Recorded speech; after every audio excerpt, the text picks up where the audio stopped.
शक्तिशाली नहीं होगा, अहंकार भरा होगा तो वो झलक जाए,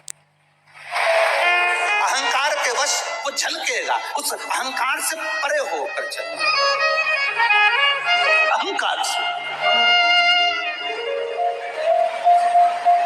पहुंच गई माता पार्वती जी, सुंदर भिलनी का रूप रख कर आई। भिलनी का रूप रखकर जैसे ही माता पार्वती जी ढूंढते ढूंढते उस क्षेत्र में पहुंची, भूल गई माता पार्वती जी भी। शिव जी के ढूंढते ढूंढते अपने पुत्र को, पुत्री को ना जाने कहां है, कहां पहुंच गए, कैसे हैं, कहां गए, ढूंढते ढूंढते पहुंची। इतने में नंदी ने माता पार्वती को देखा और शिव जी के लिए उन्होंने मुंडी हिलाना प्रारंभ कर दी। शंकर जी समझ गए पार्वती जी मुझे लेने के लिए आ गई। शिव जी ने देखा कि नंदी का मुख उधर है, मतलब पार्वती उधर खड़ी है। इतने में शंकर भगवान उठकर खड़े हुए। पार्वती, गणेश, कार्तिकेय और गणेश दोनों स्त्री के रूप में आ गए और पार्वती जी भी वहां भिलनी के रूप में आकर शिव जी का दर्शन करी। शंकर भगवान से कहा प्रभु जी कृपा करिए, हम यहाँ आकर मार्ग भूल गए, इसलिए निवेदन है हमें सत्य मार्ग की ओर बताएं। शंकर की कथा कहती है, शिव महापुराण की कथा स्वयं भूले हुए को भी मार्ग प्रशस्त कर कर परमात्मा के दरवाजे तक पहुंचा देती है। शिव महापुराण की कथा भटके हुए को भी परमात्मा का सत्य मार्ग बता देती है। शिव जी का वो मंदिर आज भी भूलेश्वर, मतलब शिव जी वहां कर भूल गए थे, पार्वती वहां कर भूल गई थी, गणेश जी वहां कर भूल गए थे।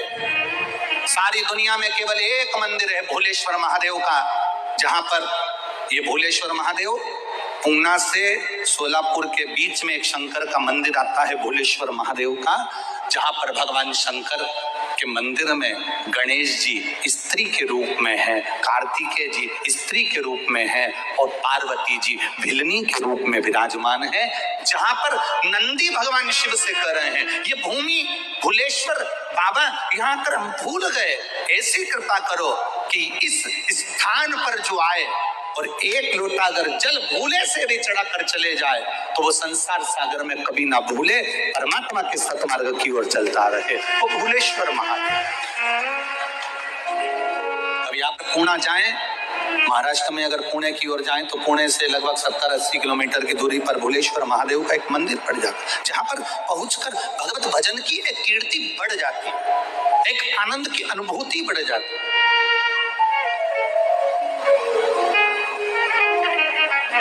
तो ये जो सावन का अधिक मास है, ये सावन के अधिक मास में शंकर भगवान का एक स्वरूप प्रकट हुआ, इसलिए इस सावन के अधिक मास की महत्वता।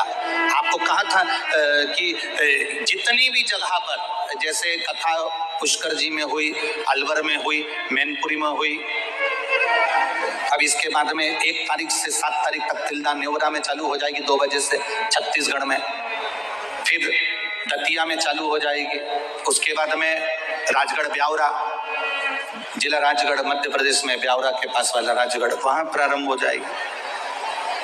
फिर वापिस एक कथा छत्तीसगढ़ में प्रारंभ। जितनी कथा सावन के महीने में जिसको मिली है, बाबा देवादिदेव महादेव की कृपा से जिसको मिली अधिक मास से जुड़ी हुई सावन के महीने की कथा, अपने भाग्य की सराहना करना और अपने को किस्मत वाला समझना कि भगवान शंकर का एक अवतार, शंभेश्वर अवतार, ये अधिक मास सावन के मिलन में हुआ है। शिव जी का एक नाम पड़ा था शंभेश्वर महादेव, एक अवतार प्रकट हुआ है, शंभेश्वर महादेव का एक रूप प्रकट हुआ है इसमें।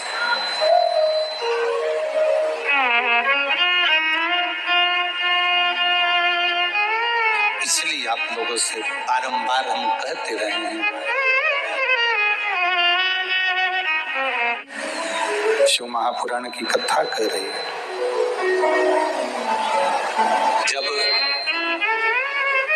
प्रहलाद के लिए भगवान नरसिंह का रूप धारण किया,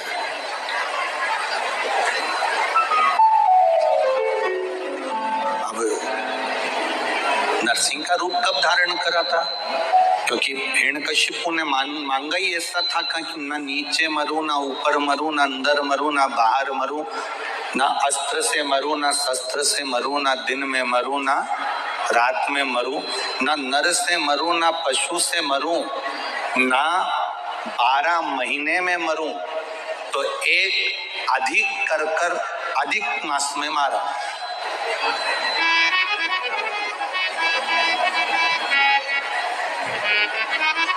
अब हिरण्यकशिपु तो मर गए, हिरण्यकशिपु के तो प्राण छूट गए।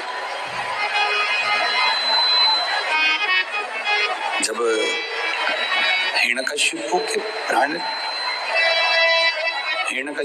प्राण छूट गए, जब हिरण्यकशिपु के प्राण चले गए, नरसिंह भगवान का क्रोध समाप्त नहीं हुआ।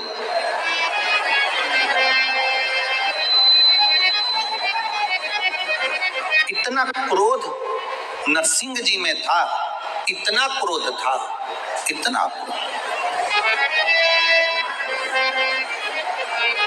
घबराए देवता, इतना क्रोध नरसिंह जी में भरा हुआ। अब जब नरसिंह जी में इतना क्रोध था कि भगवान नरसिंह जब बैकुंठ में प्रवेश करे, तो बैकुंठ में प्रवेश करते से बाबा आवाज पकड़ रहा है। नरसिंह जी जैसे बैकुंठ में प्रवेश करे, अपने बैकुंठ में जैसे जाने लगे, तो लक्ष्मी जी भी बैकुंठ छोड़कर चली गई।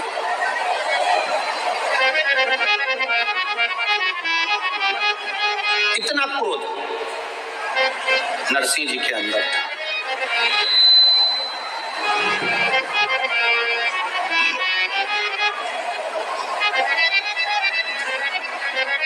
अब नरसिंह जी उसी क्रोध में इंद्रलोक पहुंच गए। जब नरसिंह जी उसी क्रोध में इंद्रलोक पहुंचे, तो इंद्रलोक की जितनी अप्सराएं थी, इंद्रलोक के जितने देव थे, इंद्र स्वयं भी स्थान छोड़कर भाग गए। अब एक बात का अंदाजा लगाकर रखना अपने जीवन में, व्यक्ति को जब क्रोध आता है ना, तो वो गुस्सा कर अपशब्द बोल तो देता है, पर ये अंदाजा नहीं लगा कर पाता कि जो तुमने क्रोध में बोला है, वही क्रोध का बोला हुआ एक दिन तुम्हारे सम्मुख में आकर खड़ा हो जाता है।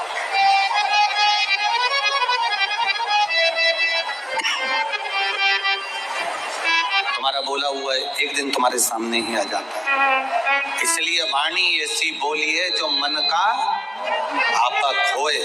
और आज के जमाने में लोग बोलते हैं वाणी ऐसी बोलिए जो जम के झगड़ा, और उससे मत बोलिए जो तुमसे तगड़ा होए। तो यहाँ तो शास्त्र कह रहा है कि प्रेम की वाणी से आप रिझाने का प्रयास, और जितनी प्रेम की वाणी से आप रिझाने का प्रयास करोगे, उतनी वाणी से आप किसी को अपना बना सकते हो।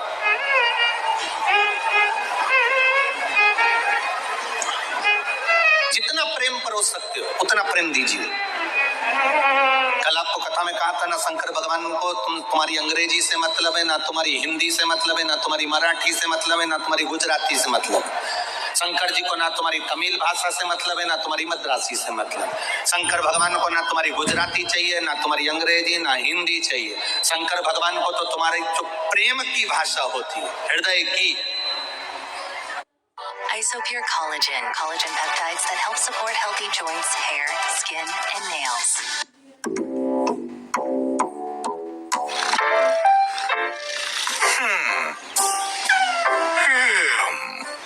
Meet my tiny human. She can't get enough of me. Ignore. Kira wants to play outside. What? No! Let the record show I requested no such thing. What I wanted was a nap.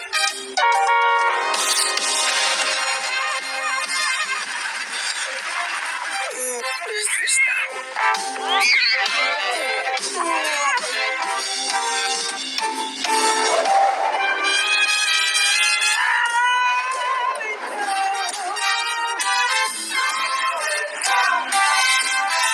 Oh, you petty human. Always running after shiny new gadgets, eh?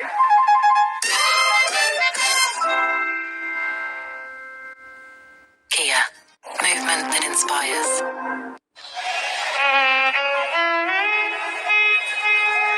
निर्मल मोहि चल छिद्र कपट ना भावा। भगवान को तुम्हारे प्रेम की भाषा से रिझा सकते हो, जितनी प्रेम की भाषा तुम प्रकट कर सकते हो उतना करिए।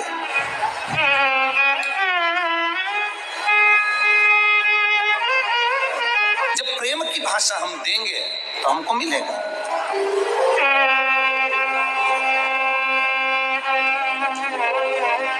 नरसिंह भगवान का क्रोध बढ़ गया, इतना क्रोध नरसिंह भगवान का बढ़ा कि वो इंद्र के यहाँ गए तो इंद्र छोड़कर भाग गए। आपके गुस्से के कारण, आपके क्रोध के कारण आपका परिवार त्रस्त हो रहा है। पत्नी क्रोध करती है, बच्चों पर असर आता है, परिवार पर असर आता है। पति क्रोध करता है, परिवार पर, बच्चों पर, पत्नी पर, कुटुंब में असर आता है। शिव महापुराण की कथा तो यहाँ तक कहती है कि आप अगर भोजन का निर्माण कर रहे हो, भोजन बना रहे हो, तो भोजन भी बनाते समय तुम्हारे चेहरे पर क्रोध नहीं रहना चाहिए। तुम्हारी सास से कुछ भी खटर पटर हुई है, परिवार में कुछ भी झगड़ा वगड़ा हुआ है, पर भोजन बनाते समय तुम्हारे चेहरे पर प्रसन्नता होना चाहिए। ये शिव भक्ति, शिव महापुराण। आप लोग अपने अपने घर से पूरी सब्जी बना कर लाते हो, कोई भंडारे का सामान लाता है, कोई खीर बना कर लाता है, कोई हलवा बना कर लाता है। ये प्रेम से बनकर आता है, और जब प्रेम से बनकर आता है तो यहाँ जब बांटा जाता है तो उसमें अपने आप स्वाद बढ़ जाता है।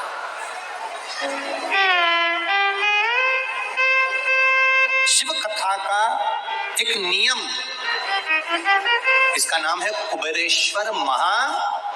जितने आस्था चैनल पर सुन रहे हो, जितने फेसबुक यूट्यूब पर सुन रहे हो, दिल से सुनो। और जहां बैठे हो, ये मैनपुरी में हम आज तक कभी नहीं आए थे, पहली बार आपसे मिलना हुआ है, पहली बार मिलना हुआ। आप लोगों ने टीवी पर कथा सुनी है कि नहीं सुनी? सुनी है ना? टीवी पर कथा सुनकर आप लोगों ने बाबा का कोई ना कोई उपाय तो किया है ना? किया है तो बाबा ने कुछ ना कुछ तो आपकी जिंदगी में थोड़ा बहुत दुख तो मेरे बाबा ने कम किया होगा, तब तो आप यहाँ बैठे हो। नहीं तो कौन बैठे? कौन? विश्वास शिव महापुराण पर करा तो बाबा ने साथ दिया। नरसिंह अवतार में क्रोध आया है भगवान को, क्रोध समाप्त नहीं हुआ, वो क्रोध समाप्त नहीं हुआ।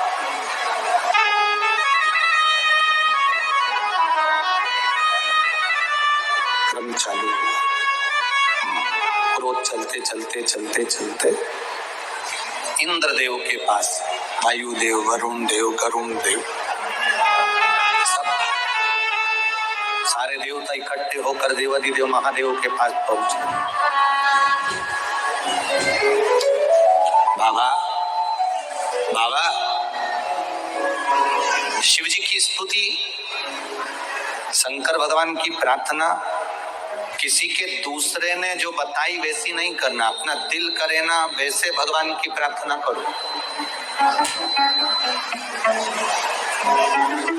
भगवान की प्रार्थना तुम्हारे दिल से होना चाहिए, दिल से। एक बकरी चराने वाला, भेड़ चराने वाला शाम के समय सारी भेड़ों को एक जगह पर इकट्ठा कर लेता था, भेड़ों के बाल में से बैठे बैठे जूं निकालता था, जूं निकाल कर कहता था, राम जी तुम्हें वन में रहते रहते बहुत सारी जूं पड़ गई होगी, एक बार तुम मेरे पास आ जाओ, मैं सारी जूं निकाल दूंगा तुम्हारी। बस वो बैठे बैठे यही बोलता रहता था कि राम जी तुमको भी जूं पड़ गई होगी, मैं निकाल दूंगा। एक संत वहां से निकल रहे थे, उन्होंने उसका शब्द सुना, संत को क्रोध आ गया, कैसा मूर्ख है, भगवान को क्या जूं पड़ती है, हर कुछ बोल रहा है, पागल हो गया है। संत ने एक थप्पड़ रखकर उस भेड़ चराने वाले को, बकरी चराने वाले को मारा और कहा, आज के बाद ऐसा शब्द मत बोलना कि राम जी को जूं पड़ गई होगी, तेरे में अक्ल नहीं है, हर कुछ बोल देता है कि राम जी मेरे पास आ जाओ, तुम्हें जूं पड़ गई होगी, मैं तुम्हारी जूं निकाल दूंगा, ये कोई शब्द होता है? उसने बोलना बंद कर दिया। 4 दिन निकल गए, माता सीता जी ने भोजन नहीं किया। राम जी ने सीता जी से पूछा, तुम भोजन नहीं कर रही हो, क्या बात है? सीता जी कहती हैं एक बेचारा बकरी चराने वाला था, भेड़ चराने वाला, शाम को बकरी और भेड़ों को इकट्ठा कर कर उनकी जूं निकालता था और बड़े प्रेम से कहता था, राम जी वन में रहते रहते तुमको जूं पड़ गई होगी, मैं तुम्हारी जूं निकाल देता हूँ। उसको प्रार्थना करना नहीं आती, उसको संस्कृत के शब्द नहीं आते, उसको हिंदी के भी वाक्यों को बोलना नहीं आता, वो कोई संबोधन बोलना नहीं जानता, वो स्तुति करना नहीं जानता, बस वो प्रेम से कहता है कि तुम्हें जूं पड़ गई होगी, मैं जूं निकाल देता हूँ। मुझे बहुत अच्छा लगता था प्रभु। राम जी ने हनुमान जी को बुलाया, हनुमान जाओ।